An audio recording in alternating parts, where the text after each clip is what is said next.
तालियां।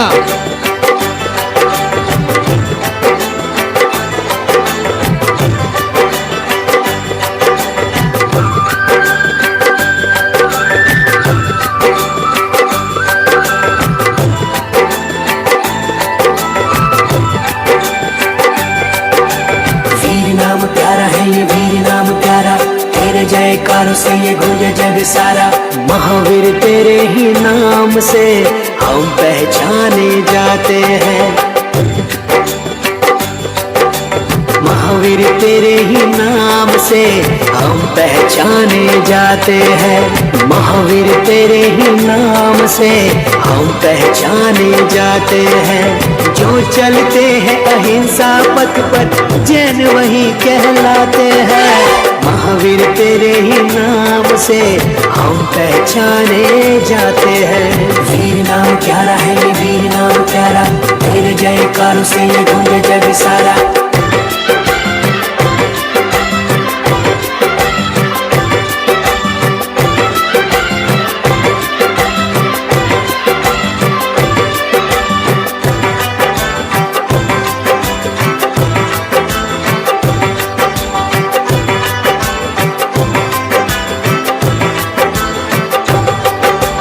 जन जन के मन में बसता है, मुक्ति का तो ही रसता है। जिन धर्म का तू त्राता है, भव भव का तू विजेता हो वीरा।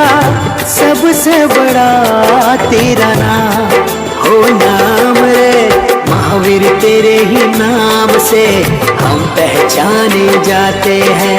महावीर तेरे ही नाम से हम पहचाने जाते हैं। जो चलते हैं अहिंसा पथ पर जैन वही कहलाते हैं। महावीर तेरे ही नाम से हम पहचाने जाते हैं। महावीर तेरे ही नाम से हम पहचाने जाते हैं। वीर नाम प्यारा है ये वीर नाम प्यारा, तेरे जयकारों से ये गूंजे जग सारा।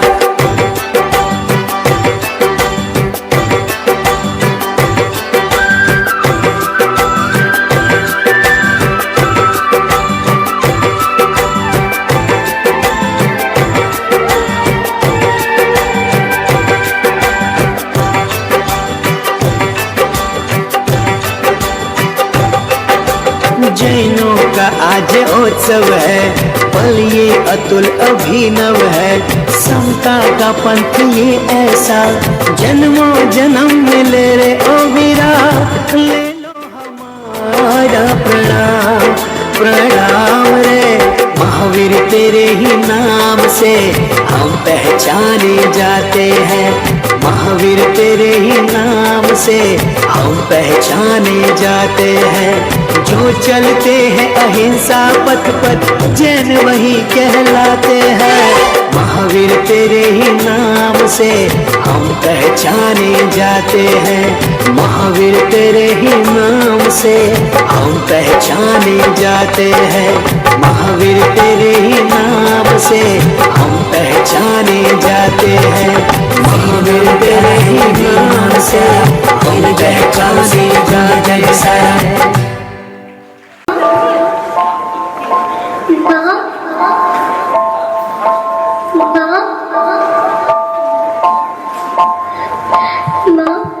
अभी तो भगवान ने मेरे हाथों पे किस्मत की लकीरें भी नहीं बनाई, और उनसे पहले ही आप सबने मेरी तकदीर का फैसला सुना दिया।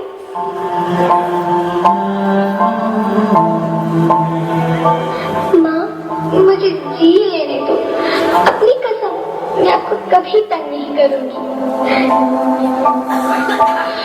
जब खाना खाने के बाद आप सब मीठा खा रहे होंगे, तब मैं रसोई में जाकर सारे बर्तन साफ कर दिया करूंगी।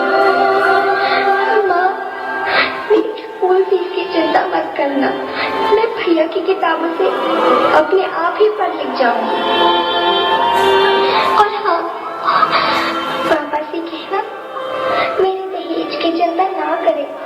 मैं आपके साथ रहकर आपके बुढ़ापे का सहारा बनूंगी। अगर फिर भी आपको आपको लगता है कि मैं आप पर बोझ बनूंगी तो आप इस ऑपरेशन पर भी खर्चा मत करना। मैं ही भगवान जी से कह दूंगी कि मेरी माँ मेरा मरा मुंह देखे।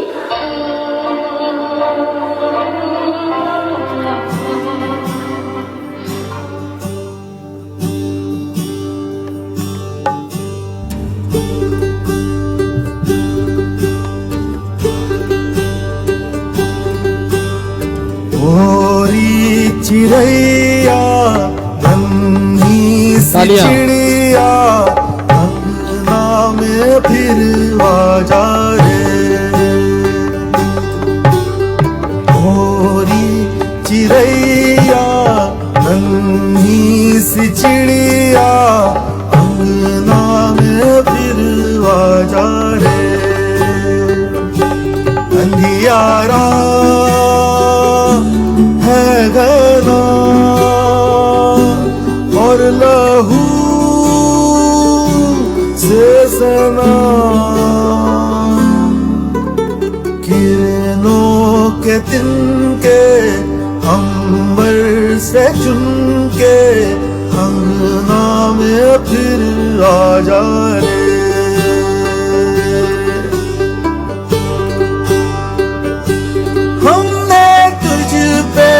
हजारों सितम है किए हमने तुझ पे जहां भर के जुल्म किए। हमने सोचा नहीं तू जो उड़ जाएगी ये ज़मीं तेरे बिन सूनी रह जाएगी। किसके दम पे सजेगा मेरा अंगना।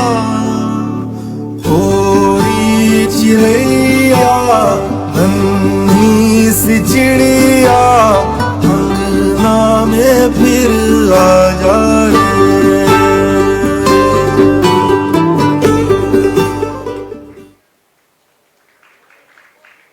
मेरा नाम आद्विक जैन है। आज मैं आपको भक्तांबर का 6वां स्तोत्र सुनाने जा रहा हूँ। अल्पश्रुतं श्रुतवतां परिहासधाम यत् भक्तिरेव मुखरी कुरुते बलान् मां यत् कोकिलः किल मधो मधुरम विरोति तचे चारु चामर कलिकानिक हेतु। हम इस स्तोत्र को विद्या प्रसारण स्तोत्र भी कहते हैं क्योंकि इस स्तोत्र का जप करने से हमारी विद्या प्राप्त करने की शक्ति बढ़ती है। हमें इस स्तोत्र को रोज सुबह उठकर पढ़ना चाहिए। धन्यवाद। आज छोटे बच्चों के द्वारा महासती चंदनबाला की छोटी सी नाटिका बच्चों ने तैयार की है। बच्चे बहुत छोटे हैं इसलिए हम पर्दा बार बार खोलेंगे, बंद करेंगे नहीं। तो कृपया बच्चे अगर अपना मेकअप दूसरा करते हो तो ना हंसें ताकि बच्चों को हंसी ना आए, क्योंकि ये थोड़ा ममत्व का नाटक है तो बच्चों को ना हंसी दिलाए तो अच्छा ही होगा। ये कहानी है चंदनबाला की, जिन्होंने कर्म रूपी राजा को समता से स्वीकार किया। जीवन में धर्म भक्ति की साधना को सर्वोच्च शिखर पर समता से स्वीकार किया। चंदनबाला क्षत्रिय होते हुए भी अहिंसा की परम उपासक थी। पहाड़ जैसे दुखों को उसने सरिता से स्वीकार किया। चंदनबाला जिसके हृदय में जीव मात्र प्रेम था, प्राणी मात्र करुणा की देवी थी। यही चंदनबाला महावीर प्रभु की अनंत भक्त और प्रथम महासती बनी, जिसकी कथा से आँखों में आंसू आ जाते हैं, मन में भक्ति की जोत जल उठती है। चंदनबाला की यह कहानी हमको करुणामयी धर्म प्रेमी बनने का उद्देश्य समझाती है। ऐसी थी चंदनबाला, ऐसी थी चंदनबाला। चंदनबाला जो चंपापुरी नगरी के राजा की राजकुमारी थी। बचपन में उसे वसुमती के नाम से जाना जाता था। वो चंपापुरी नगरी की वो राजकुमारी, पिता राजा दधी बहन की प्राणों की प्यारी, माता धारिणी ने जिसे नाजो से पाला, जिसके हर दिन बनती थी हर रोज दिवाली। ऐसी थी चंदन बाला, ऐसी थी चंदन बाला, गुणशाली थी ऐसी वो आत्मा थी, पुण्यों का उदय था रोम रोम, समता का हृदय प्रेम था, अहिंसा की मूरत जीवों को बचाती, हर प्राणी पर अपनी करुणा बरसाती। ऐसी थी चंदन बाला, ऐसी थी चंदन बाला। तो मित्रों देखते हैं वसुमती का बचपन का रूप। नहीं थी, अभी तुम्हारी वजह से ये बेचारा जीव मर जाता। तो क्या हो गया, इसके मरने से धरती पे एक जीव ही कम हो जाता। अरे तुम इतनी निर्दयी ना बनो, जैसे तुम इनके प्राण लोगे वैसे ये भी तुम्हारे प्राण लेंगे। हो सकता है इस जग में या अगले जीवन में तुम छोटा जीव बनो और भगवान ना करे कि तुम्हें भी कोई कुचल दे। अच्छा मुझे माफ़ करो, मैं आगे से ध्यान रखूंगी। ऐसी थी चंदन बाला, ऐसी थी चंदन बाला, धन्य है चंदन बाला, धन्य है चंदन बाला। बीता समय वसुमती बड़ी हो गई, यौवन की दहलीज पर वो खड़ी हो गई, माता धारिणी ने संस्कारों को पाया, जीवन में उसके धर्म समाया। ऐसी थी चंदन बाला, ऐसी थी चंदन बाला। एक दिन हेलो। बहुत घबरा कर माता को मिलने के लिए व्याकुल होकर अपनी माता को पुकारती हुई आती है। आजा, कोई बात नहीं, आजा। माँ, माँ, ओ माँ, कहाँ हो माँ? पुत्री क्या हुआ, इतना घबरा क्यों रही हो? माँ, मैंने एक बहुत डरावना सपना देखा। मेरा मन बड़ा ही घबरा रहा है। मैंने देखा चंपापुरी पर दुखों का पहाड़ टूट पड़ा है, चारों ओर त्राही ही त्राही है, परिजन रो रहे हैं। पुत्री वासुमती, तुम्हें इससे घबराना नहीं चाहिए। जो भी हमारे भाग्य में लिखा हो वो तो होता ही है, और यह बस एक स्वप्न था। पूर्व जन्म के कर्म हमारे जीवन में आते जाते हैं और इससे घबराना नहीं चाहिए। और पूर्व जन्म के सुख दुख भी हमारे जीवन में आते जाते हैं और इसे कोई नहीं बदल सकता। हमें हमेशा तैयार रहना चाहिए, हमें धन पथ पे ही रहना चाहिए। बोल।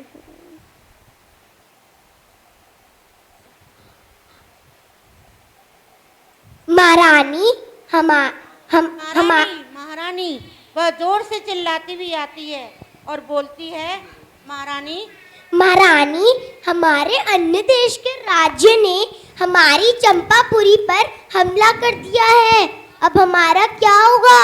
अरे ऐसा हो रहा है, तुम बाहर जाओ और हमें पल पल की सूचना देते रहना। रानी जी, हम युद्ध हार चुके हैं।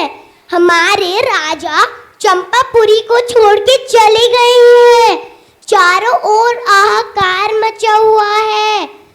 अब हमें भी कहीं और शरण लेनी होगी।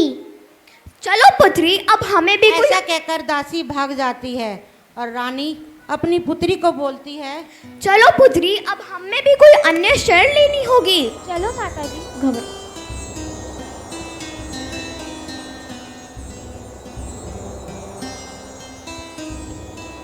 तभी उधर से एक सैनिक आता है।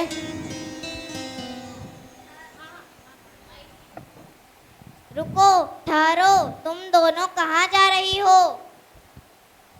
कौन हो तुम? हमें जाने दो यहाँ से। अच्छा, मैं तुम्हें कैसे जाने दूँ? मैंने तुम्हारी रूप की प्रशंसा बहुत सुनी है। जितना मैंने सुना था, तुम तो उससे भी अधिक सुंदर हो। चुप रहो तुम, जाने दो हमें। अच्छा, मुझे इतना सुंदर रूप लावण्य, मैं तुम्हें नहीं छोड़ूंगा। मैं तुम्हें अपनी रानी बनाऊंगा। चुप रहो तुम, हम क्षत्रिय हैं। हम अपने मान और शरीर के जान ले भी सकते हैं और जान दे भी सकते हैं। इतना कहकर रानी तलवार लेकर अपना गला काट लेती है और अपने ऐसा प्राण क्यों को करा? त्याग देती है। हाँ, तुमने ऐसा क्यों करा माँ?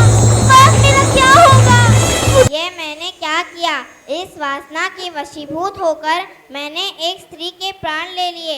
हे भगवान, मुझे क्षमा करना।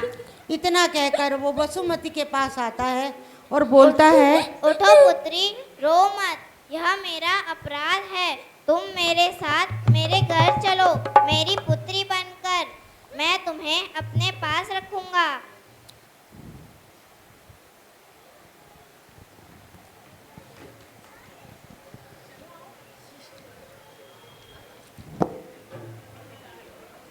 नहीं। बेचारी वसुमती क्या करती, उसको उस सैनिक के साथ अपना भाग्य समझकर जाना पड़ा और सैनिक उसे अपने घर लेके जाता है। आइए देखते हैं सैनिक के घर पर क्या हुआ। अरे सुनती हो? देखो मैं तुम्हारे लिए क्या लाया हूँ। आ गई ये जीत कर, सकुशल लौट आए। मुझे पता था तुम मुझ पर रत्नों की वर्षा करोगे। अरे पगली, रत्न नहीं, राजकुमारी, जो तुम्हारी सेवा करेगी। सेवा? मेरी सेवा के बहाने तुम्हें मेवा खाने को मिलेगा। तुम मेवा नहीं, मेरी सोच लाए हो। मुझे धन चाहिए, धन। जाओ बेचो इसे बाजार में। स्वर्ण मुद्रा? यह तो मैंने सोचा ही नहीं था। तुम हमारे किसी काम की नहीं आ सकती। चलो मेरे साथ बाजार में, मेरे साथ। उस प्रकार कर्म की सजा है ये। चंदन बाला मन में सोच रही है, ये कर्मों की ही सजा है जो मैं भुगत रही हूँ। समय की विडंबना, एक राजकुमारी जिसकी हजारों दासियाँ थी, उसे सैनिक की पत्नी भी ने भी स्वीकार किया। फिर वह वसुमती समता को धारण कर कर उसके साथ दास बाजार में बिकने के लिए चल पड़ती है। कर्मों के कारण क्या हाल हुआ है, हर दुख चुन चुन कर छुआ है। महलों की रानी दासी भी न बन पा, बिकेगी बाजार में, ऐसी है सजा पाई, ऐसी है सजा पाई। ऐसी थी चंदन बाला, ऐसी थी चंदन बाला। मासूम सूरत देखो बिकने खड़ी है, नाम ना। ये बोली दान लगाइए और ले जाइए इस सुंदर नारी को, जो बनेगी आपकी दासी। सुंदर है।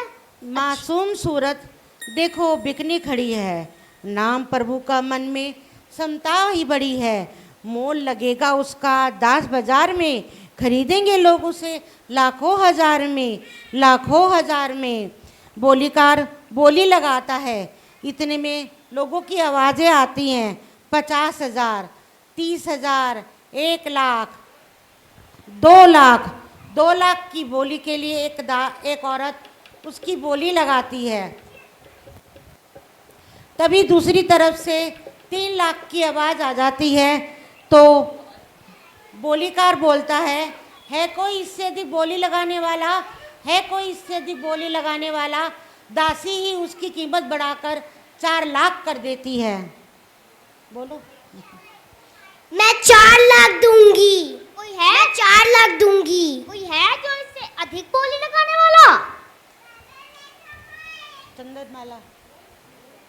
ठहरो, आप कौन है और आपका कुल व धर्म क्या है? तुम्हें इससे क्या मतलब? मैं तुम्हें अच्छा खिलाऊंगी, तुम्हें अच्छा पहनाऊंगी और अच्छे दामों पर बाजार में बेचूंगी। तभी उधर से सेठ सब सुनता है और आता है और वो उसकी कीमत को बढ़ाकर 5 लाख कर देता है। 5 लाख? मैं इसके 5 लाख दूंगा। ले जाइए इसे, इस सुंदर नारी को 5 लाख में। बसुमती बोलती है, ठहरो, उतरो नीचे। चलो बेटी, मेरे साथ मेरे घर चलो। सेठ जी, मुझे आपके घर क्या करना होगा? ज़्यादा कुछ नहीं। हमारे घर ओके। जिन दया धर्म ध्यान व जिन देवों की पूजा होती है, मैं तुम्हें अपनी बेटी बनाकर रखूंगा। चलोगी ना बेटी मेरे साथ? क्यों नहीं, आप तो प्रभु द्वारा भेजी गई देव समान है। मैं आपकी सेवा करूंगी, मैं आपके साथ अवश्य चलूंगी। बेटी मैं तुम्हारा नाम तो पूछा ही नहीं। सेठ जी, मैं अपना पुराना अतीत भुलाना चाहती हूँ, इसलिए आप मुझे किसी भी नाम से पुकार सकते हैं। अच्छा ठीक है, तुम्हारा मन चंदन के समान है, इसलिए मैं तुम्हारा नाम चंदन बाला रखता हूँ। इसी प्रकार वसुमती का नाम चंदन बाला हो जाता है। सेठ उसे आदर से अपने घर में ले जाता है। वसुमती ने है खुद को संभाला, पीछे पीछे जो जा रही थी और एक नए जीवन की आस लिए कि मेरा आगे क्या होगा, अब मेरा क्या होगा। प्रभु महावीर ने दर्श दिखाया, चरणों में आकर के सबने शीश झुकाया। 500 उपवास प्रभु के पार ना कराऊं, ऐसा था चंदन बाला ने मन में ध्याया। मित्रों, ये धर्म की श्रद्धा समर्पणी है जो गलत हाथों में न जाकर वो एक धर्मनिष्ठ परिवार में गई और महावीर प्रभु का पार न कराने की सोची। धनबाद सेठ उसे घर पर लाया और लाकर मूला सेठानी से मिलवाएगा और आनंद है उसे कितना बताएगा। घर में बनी कर वो घर में वो राजकुमारी बन के रहेगी। माता पिता की सेवा करना उसका परम कर्तव्य होगा और धर्म उसका कोमल हृदय में बसाकर वो सेठ के साथ से उसके घर को जाती है। सेठ जी, आइए चलते हैं कि सेठ के घर पर क्या होता है। अरे भाग्यवान, कहाँ हो? सुनती हो? देखो मैं किसे लाया हूँ। ये आज से हमारी पुत्री है, इसका नाम है चंदन बाला। जय जिनेंद्र माता जी। आशीर्वाद। उसी सेठानी उसे प्यार से अपने घर के अंदर ले जाती है। इस प्रकार वे घर में रहने लगी। बाला पूजा कर रही थी। तभी सेठ जी घर पर आते हैं। चंदन बाला, जब से तुम हमारे घर आई हो हमारा घर पवित्र हो गया है, धर्म की वृद्धि हो रही है। आपकी ही वजह से तो मुझे धर्म ध्यान का अवसर मिला है। मेरा जीवन तो धन्य हो गया है।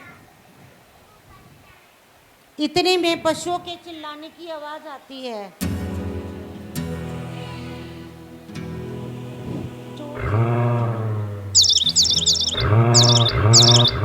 ये सब क्या है पिताजी? ये मूक प्राणी इतना क्यों चिल्ला रहे हैं? इन मुख प्राणियों को कसाई काटने के लिए ले जा रहे हैं। पिताजी, इन्हें बचा लीजिए।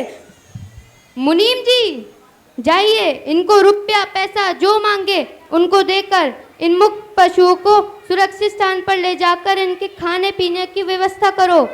और शहर में कोई भी मुक्त पशु हो तो हमारे घर छोड़ दे, हम उनकी देखभाल करेंगे। जी मालिक। अरे, आप धन को ऐसे उड़ा क्यों रहे हैं? अगर लक्ष्मी चली गई तो वो वापस नहीं आएगी और आनंद भी चला जाएगा। पर अगर चला भी गया तो मुझे क्या? देख रहे हैं आप, सेठानी तो चुप खड़ी है, लेकिन उसके साथ जो उसकी दासी रहती है वो कितना इतरा रही है। चंदन बाला, रत्ना ठीक कह रही है, तुम इन्हें गलत राय मत दो। चंदन बाला, तुम अंदर जाओ। मुझे आपकी एक बात नहीं समझ आती। आपने उस चंदन बाला के एक इशारे पर इतना धन लुटा दिया। तुम सभी व्यर्थ की बातें करती हो। अब जाओ यहाँ से, मुझे 3 दिन के व्यापार के काम से बाहर जाना है, तैयारी करो। सेठ जी, हमारा बहुत काम बढ़ गया है। हमारा व्यापार 7 देशों तक चल गया है। धन में अपार वृद्धि हो रही है। देखा तुमने, इसके आने से हमारे घर आंगन में धन की वृद्धि और सुख शांति फैल रही है। सब कुछ आनंद ही आनंद है। अब तुम व्यर्थ की बातें मत करो। और सेठ जी उसे 3 दिन की बाहर के जाने की आज्ञा देकर अपने काम पर चला जाता है। सेठ जी घर पर आते हैं। चंदन बाला उनके पैर धोती है। पैर धोते धोते उसके केश आगे की ओर गिर जाते हैं। सेठ जी बच्चा समझकर उसके केश पीछे कर देती है। और ये सब रत्ना देखकर सेठानी के मन में शक के बीज बोती है। अरे देखो तो, कल की आई छोकरी सेठ जी के सर पे राज कर रही है। सेठानी जी आप देखकर भी अनदेखा कर रही है। अगर कर भी रही है तो मुझे क्या? अरे कहना क्या चाहती हो? साफ साफ कहो, पहेलियां मत बुझाओ। सेठानी जी अब घर में आपकी एक भी नहीं चलती, सिर्फ उस चंदन बाला की चलती है। और अगर चलती भी है तो मुझे क्या? कह तो ठीक ही रही है। अब मुझे ही कुछ करना पड़ेगा। वो सारे नौकरों को छुट्टी दे देती है। घर का काम चंदन बाला से करवाने का हुक्म सुनाती है रत्ना को। रत्ना अब अकल आ गई आपको? और छोड़ो, अगर आई भी नहीं होती तो मुझे क्या? मैं चली चंदन बाला को ढूंढने। सेठ जी के चले जाने के बाद अगले दिन सेठानी सुबह उठती है। लेकिन देखो रत्ना ने देखो कैसा बीज बो दिया। सेठानी ने जैसे अपना आपा खो दिया। रत्ना जो अब शक को बढ़ाती, चंदना के उसके को अपना उसका दुश्मन बतलाती। और धीरे धीरे सेठानी के मन में भयंकर शक पैदा हो गया। और उसने रत्ना को आवाज़ लगाई, रत्ना। चलो उसको चेंज करके फिर। रत्ना, अरे रत्ना, कहाँ है चंदन बाला? उसे मैले कुचैले वस्त्र पहनाकर बेड़ियों में जकड़कर मेरे पास लेकर आ। बहुत बड़े बाल लड़ाने का शौक है ना उसे। आज तो मैं उसके सारे बाल ही काट दूंगी। रत्ना, ओ रत्ना। वो रत्ना को पुकार। सेठानी जी ये रही चंदन बाला। अब आप इसका ऐसा हाल कीजिए कि खुद को भी ना पहचान पाए। और अगर पहचान भी लिया तो मुझे क्या? सेठानी जी मेरी क्या गलती है? मेरे साथ ऐसा क्यों कर रही है माता जी? आपने मेरा ऐसा हाल क्यों बना दिया? मैंने क्या अपराध किया था माँ, जो मैंने तो आपको अपनी माता समझा था। गलती? तेरी गलती ये कि तू मेरी जगह लेना चाहती है। नहीं माँ जी। नहीं माँ जी, ऐसा कुछ नहीं है माँ जी, आप गलत समझ रही हैं। रत्ना, काट दो इन बालों को। ना ये बाल रहेंगे और ना ही ये किसी को वश में करेगी। रत्ना, काट दे इन बालों को। नहीं माँ जी, नहीं, मेरे बाल। नहीं माँ जी, ऐसा मत करिए, मेरे बाल मत काटिए माँ जी। माता छोड़ दे मुझे, सेठ तुझे बहुत डांटेंगे। छोड़ दो मुझे माता जी। रत्ना चिल्लाती रही, करती रही। छोड़ दो मुझे, छोड़ दो, के बीज मेरे में बाल मत काटो। जो शक का बीज आ गया था उसको कोई नहीं मिटा सकता था। रत्ना ने और सेठानी ने दोनों ने मिलकर चंदन बाला के बालों की धज्जियां उड़ाकर बाहर फेंक दिया। और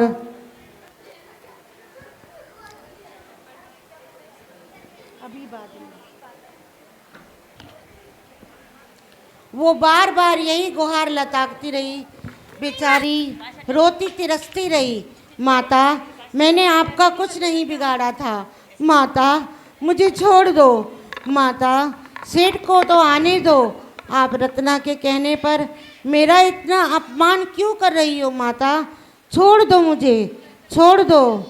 मेरे सुंदर केशों को मत काटो माँ, मत काटो।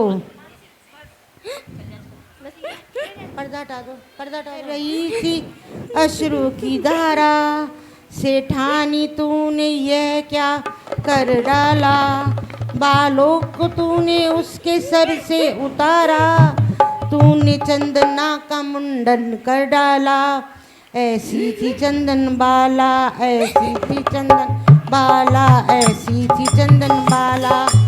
अंधियारा कमरा था और बेचारी इस कमरे में अपने आप को देख भी नहीं पा रही थी। कर्मों की सजा भुगत कर भूखी प्यासी उस कमरे में पड़ी थी। आज चंदन बाला और हमारी स्तुति बिल्कुल एक जैसी है। वो अंधियारे कमरे में है और हम अंधकार रूपी संसार में। उसके मैले कपड़े हैं और हमारी तो आत्मा ही मैली है। उनके हाथ में पैरों में बंधन है और हम राग व देश के बंधन में बंधे हैं। तो मित्रों, आज भी वह समय था कि हम इन मोह माया के बंधनों को समझें, हमारे आचार विचार और व्यवहार को सात्विक मार्ग पर ले जाएं। उस नमोकार के पुण्य को स्मरण कर कर अपनी सजल प्रार्थना का आभास ले आएं। जैसे चंदन बाला ने दुखों के पहाड़ों को हंस कर सहा, आँखों से बह रही थी उसके अश्रु की धारा, विधाता ने किया चंदन का श्रृंगार, प्रभु नाम जपने की घड़ी आई, कर्मों ने कैसा किया आघात, चंदन बाल हो गई है, अंधियारा कमरा है, ना कोई है यार, कर्मों को कैसा काटूं, उसके मन में एक यही आधार, सहा कैसे तुमने दुखों का पहाड़, प्रभु नाम जपने की घड़ी को उसने अपने हथकड़ी और मुखड़े में उदास चेहरे छुपा रखा था। पैरों की बेड़ियों में बंधन को, मैले कपड़ों को तार तार उसके बालों को उजाड़ा था। विधाता ने चंदना का कितना बेहाल श्रृंगार किया था। बेचारी चंदना प्रभु के नाम की रट की माला लगा रही थी। रात का पता था न दिन का उजाला था। प्रभु का रटन उसका ही एक सहारा था। भूख और प्यास उसको अगर आती तो उपवास में ही वो अपनी हर समय अपनी घड़ियों को नमोकार मंत्र को स्मरण कर कर बताती। एक दिन चंदन बाला अपने मन में सोचती है, मेरे कर्म ऐसे कैसे हो गए, आज मेरी स्थिति कैसी हो गई, कहाँ मैं एक राजकुमारी, कहाँ मुझे सैनिकों ने पकड़ा, मुझे बाजार में बिकने के लिए डाल दिया, मुझे इस अंधियारे कमरे में रहना पड़ा, बेड़ियों में पड़ना पड़ा, लेकिन ऐसा ही कर्म मेरे कर्मों का क्षय होना ही लिखा होगा, जो कि मेरी स्थिति ऐसी हुई है। बीतराग की शरण में हूँ, हे परमात्मा मुझे इतनी शक्ति देना, मुझे अपनी शरण में रखना। मैं इस एकांत को अपने मन में धर्म में लगाऊंगी और नमकार मंत्र को श्रवण करती चली जाऊंगी। धन्य है चंदन बाला, परिस्थितियाँ प्रतिकूल थी, मन में थी समता की शक्ति। अंधियारा कमरा, वैराग्य की भावना, ना भोजन ना पानी, एक अजब सी गहन शक्ति, शक्ति का बंधन और गहराइयों की सोच में प्रभु की अपार शक्ति को लिए चंदन बाला अपनी स्थितियों का सामना कर रही थी। 3 दिन बीत जाते हैं। सेठ जी अगले दिन 3 दिन बाद सेठ अपना व्यापार का काम निपटा कर आते हैं और चंदन बाला की देखते हैं दयनीय स्थिति। देखिए, बेटी को देखकर बाप यूं रोया, आज उसने आत्मा से सब कुछ पाया था वो सब कुछ खो दिया। और घर में जिस बच्ची ने धर्म की जोत जलाई थी, आज उसको बेड़ियों के बंधन और वन से पराई कर दी गई थी। ऐसी थी चंदन बाला, ऐसी थी चंदन बाला। तभी सेठ जी चंदन बाला को बोलते हैं, बेटी ये क्या हो गया, तुम्हारी ये हालत किसने बनाई, इसके लिए तो विधाता भी मुझे माफ नहीं करेगा। नहीं पिताजी, ऐसा मत कहिए। ऐसा कैसे ना कहूँ, ऐसी हालत तो जानवरों की भी नहीं होती जैसी तेरी है। बेटी चलो मुझे माफ कर दो बेटी, चलो मेरे साथ बाहर चलो, मैं तुम्हारे लिए भोजन की व्यवस्था करता हूँ। सेठ पूरे कम घर में घुस कर उसके लिए खाने को कुछ ढूंढता है, परंतु उसे कुछ नहीं मिलता। उसे भैंस के सुपड़े में उड़द की दाल के बाकुले पड़े हुए मिलते हैं। वह वही उठाकर लेकर आता है और उसको कहता है, बेटी मैं पूरे घर में देख लिया, मुझे कुछ नहीं मिला। ये लो, तुम जब तक ये खा लो, मैं तुम्हारी बेड़ियाँ काटने के लिए लोहार को बुला कर लाता हूँ। लेकिन चंदनबाला तो चंदनबाला ही थी। वो सोचती है 3 दिन का उपवास हो गया है, काश कोई मुनि भगवंत आ जाए और मैं उन्हें आहार देकर कुछ खाऊं। इस हृदय संतोष से तड़कती ठिकराती हुई वो घर के बाहर आती है। उसको कुछ आहट सुनाई पड़ती है।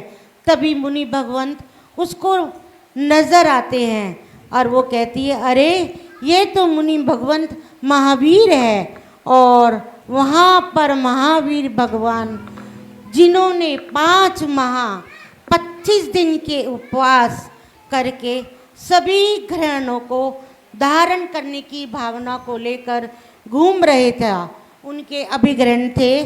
वो एक राजकुमारी हो, लेकिन दासी हो, सदाचारणी हो, सुकुमारी हो, सिर का मुंडन हो, पैरों में बेड़ियाँ, हाथों में सुपड़ा, सुपड़े में बाकुले, जिसका एक पैर घर के बाहर और एक पाँव घर के अंदर हो, जिसके मन में दान देने की भावना हो, दान देने के लिए अतिथि की प्रतीक्षा कर रही हो, 3 दिन की भूखी प्यासी हो।